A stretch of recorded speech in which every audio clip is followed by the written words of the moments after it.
Another day, another basketball stories na naman ang pagkikwentuhan natin.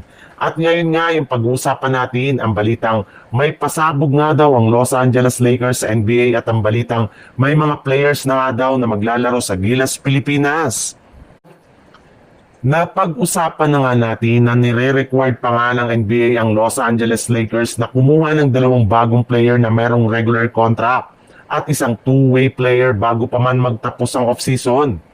Kaya expected na nga na gagawa pa ang front office ng Lakers ng ilang mga malalaking move sa mga susunod na araw. It's either gagawa sila ng trade o di kaya kukuha silang muli ng mga bagong manlalaro na magiging available sa buyout market. At isa nga sa naibalitang player na target nilang makuha ay ang center ng Portland Trail Blazer na si Robert Williams III na kasalukuyang available ngayon sa trade market.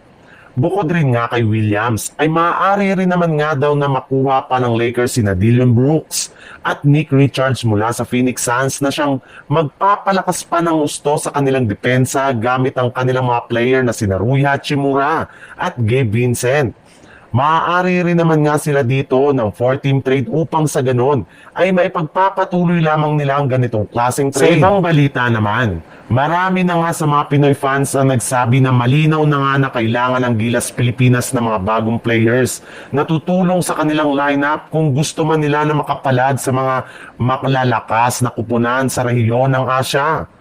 Kaya matapos nga na maging lokal ang estado ni Quintin Millora Brown, ay may iba na ngang mga magagaling na players ang nagbigay na rin naman nga na interest na makapaglaro sa ating Gilas Pilipinas. At isa na nga dyan ay ang dating guard ng Sacramento Kings na si Boogie Ellis na isang Phil-Am player.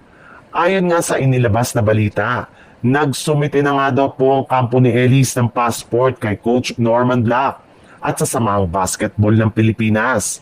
Bukod rin nga sa kanya ay kasama rin naman nga niya ditong nagsumite ang ilang mga Phil-Am na sina Remy Martin at K.A. Clark.